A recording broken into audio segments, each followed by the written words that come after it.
کور ور هم نه ساتم ملنګ سړی یم د زړه په کور ور هم نه ساتم خو زه د هر سړي په مینه باور هم نه ساتم بېوسه یم حقیقت دی خو کمزر په نه یم رقیبه ستا په شان سړی زه نوکر هم نه ساتم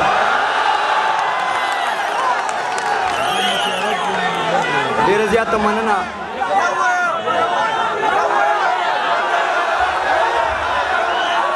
ملنګ سړی یم د زړه په کور ور هم نه ساتم خو زه د هر سړي په مینه باور هم نه ساتم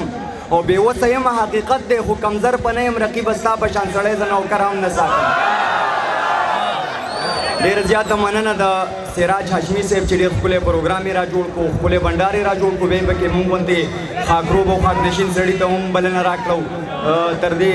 د ځای راورسولو نو بس زه په خبرو نه پوهېږم خو داسې ملګرو نومونه راکړي چې دې ملګرو دا شعرونه ډالۍ چې یو محمد دی دلته ناست دی عتیق رور دی نظیم دی هدایت بنو والا دی او فیصل شاه دی د دې ټولو ملګرو ته دا شعرونه ډالۍ کوو چې د زړه په دشتو مې خزان تیر شو د زړه په دشتو مې خزان تیر شو ژوند مې د مینې په ارمان تیر شو ستا تله د شپږو جنازو برابر زما په زړه دومره خفګان تیر شو ستا تله د شپږو جنازو برابر زما په زړه دومره خفګان تیر شو فصل پرېږده خو چې کوټه مې بد شو شکر وباسه چې باران تیر شو دوه ورځې ژوند چې د هیڅ چا نه شو هم په خان تیر هم په دهقان تیر شو عبید ملنګه لکه خوب د مزدور ژوند دومره ستړی او تومان تیر شو شعرونه دي چې بلا مزه د زندګۍ هم وه ژوند کې زما یې وجینۍ هم وه بلا مزه د زندګۍ هم وه ژوند کې زما یې وجینۍ هم وه هغه په ما باندې مینه هم وه خو هغه ښکار د مجبورۍ هم وه څه د حالاتو په زنځیر بندي وه څه خواره پاتې د سیالۍ هم وه ستا د راتللو انتظار هم و زما په خوله د مرګ سلګۍ هم وه د شیخ په یو لاس کې تسبیح هم وي او د شیخ په بل لاس کې پیالۍ هم وه بغیر له تا نه زندګي تعجب و چې حوصله مې لا ژوندۍ هم وه ما ته زما د خوشحالو جنازه خلکو له هغه یوه ډولۍ هم وه عبید ملنګه نامراد عشق وجه زما د شاعرۍ هم وه او شعرونه دي چې څه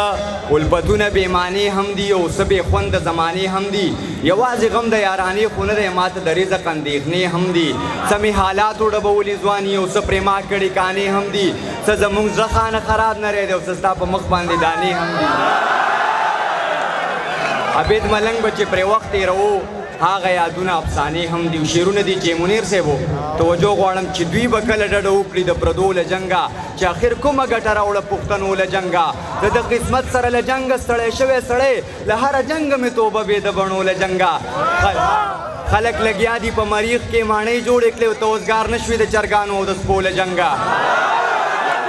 خلک لګیا دي په مریخ کې ماڼۍ جوړې کړې ته اوزګار نه شوې د چرګانو او د سپو له جنګه بعضې خبرو کې غیرت کول د مرګ سبب شي لاس مو راغونډ کړئ د بریدونو د لانجو له جنګه که د وخت لاس به یې ګریوان ته رسېده خو بیا هم عبید ملنګ و چې په شا باندې بدلو له جنګه او شعرونه دي چې څه د خوب او څه د خپلې بیمارۍ وي زما څه ژوند دی خو زه یم او ګولۍ وي خدای شته که دې وطن کې ساه هم واخلې چې په ذهن کې د خیال د ازادۍ وي یو غم نه وي چې سړی ترېنه اوزګار شي څه د رزق اندېښنې څه د یارۍ وي ستا د تلو نه پس زما څه داسې حال دی لکه شوي په ګلونو چې ګلۍ وي ستا د تلو نه پس زما څه داسې حال دی لکه شوي په ګلونو چې ګلۍ وي بعضو سره خوله وهله بس وي بعضو کې کمې بس د لکۍ وي بعضو سره خوله وهله بس وي بعضو سره خوله وهله بس وي بعضو کې کمې بس د لکۍ وي اوسه د کاره په ماښام راځم عابده او سرنګ راله تور کړی مزدورۍ وي نظم دی چې بچی ډیوه د علم بله ساته ته د نسلونو د بدلون په خاطر د خپل روښانه سباون په خاطر د وخت راتلونکي جنګ ته ملا وتړه مخه د جنګ د دې بلا وتړه ولس دامن په امکان پوهه کړه او د وخت په قدر باندې ځان پوهه کړه ولس دامن په امکان پوهه کړه او د وخت په قدر باندې ځان پوهه کړه په وړاندې ځي چاته تلوار نه کوي دا دنیا چاته انتظار نه کوي هم ته د دې خاورې اصلي بچی ته د دې خاورې حلالي بچی ته به د پرې جبو اظهار جوړېږي ته به د مینې پیروکار جوړېږي ته به د دې وطن سینګار جوړېږي ته به د خوارو لس غمخوار جوړېږي او د قامونه په قلم ویښېږي او د قلم په زور علم ویښېږي او د قامونه په قلم ویښېږي او د قلم په زور علم ویښېږي د خپل قلم په زور خپل قام ویښ کړه ولس دامن په پیغام ویښ کړه په کردار کې که په کردار کې میړنی نه شوي په تاریخونو کې ژوندی نه شوي دا یو سپېڅلی حقیقت ومنه د عبیدجان دا نصیحت ومنه حوصله لوړه تر منزله ساته او بچې ډېوه د علم بله ساته شعرونه دي چې د زړه په دشتو مې خزان تیر شو ژوند مې د مینې په ارمان تیر شو ساري بل شعر دی زما رابعه مې چې دا چې دوه لویشتې له ارمانه پاتې شوی یم زه له مودو نه بېجانانه پاتې شوی یم فکر کوم چې داسې کوم وحشت او کوم دهشت یم چې د دې دور د انسانه پاتې شوی یم د خوددارۍ حدونو خیر که په فوټپات مې شپه و چې لا ژوندی یم د بارانه پاتې شوی یم له هر طرفه یې د جنګ په سپو مات کړی یم اندام له پاکستانه پاتې شوی یم له هر طرفه یې د جنګ په سپو مات کړی یم اندام له پاکستانه پاتې شوی یم د خپل لتاړ ژوندون په دې ازغنه لاره د خپل لتاړ ژوندون په دې ازغنه لاره عبید ملنګ له هر کاروانه پاتې شوی یم او څو شعرونه نور دي بورکوم هم نه بخښنه غواړم چې څوک شته نوی غزل دی صادق صاحب چې څوک شته چې لږ غوندې احساس د ازادۍ راکړي څوک شته چې لږ غوندې احساس د ازادۍ راکړي یا مې نه هر ولس ته لږه شان ډوډۍ راکړي څوک شته چې لږ غوندې احساس د ازادۍ راکړي یا مې نه هر ولس ته لږه شان ډوډۍ راکړي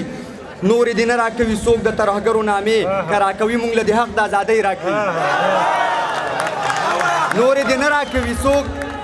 د ترهګرو نامې که راکوي موږ له د حق د زندګۍ راکړي زما بې یاره ژوند د وخت نه تقاضه کوي اوس داسې څوک شته چې په اخلاص لاس د یارۍ راکړي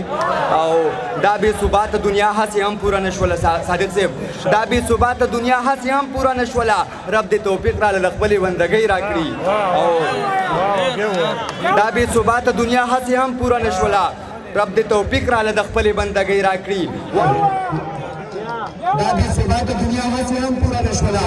رب دې توفیق راله د خپلې بندګۍ راکړي وخت احساس مې ډېر خودداره دی عبید ملنګه هسې نه څوک راله پیغور د غریبۍ راکړي وصف نه شي نه بس چې بس لنډه ده چې چاته مه کوئ اظهار د مینې بس لنډه ده چې چاته مه کوئ اظهار د مینې ښکلي بې درده وي راوغورځئ ما یار د مینې خدای دې د ښکلو په لفظونو باندې اور پورې کړي خدای دې په سیم باندې لا وکړي انتظار د مینې هوس د باس او د غرض تر حده ورسېده څومره ناویله شو سریه کاروبار د مینې او خدای چرچې چې په ما ورانه ده په تا دې هم آباده نه شي چې په ما ورانه ده په تا دې هم آباده نه شي بې ننګه یاره زندګي دې ستا هم خاده نه شي په جدایۍ د درد تپوس راشئ زما نه وکړئ زما دشمن دې هم په عشق کې نامراده نه شي او یا زهر څکمه یا نشه او یا څه بله چاره زندګي داسې له دردونو نه ازاده نه شي د میننتوب په رنګ دښته خانه خرابه بې ده څوک دې د تا غوندې بې کیفه بې سواده نه چې ډېر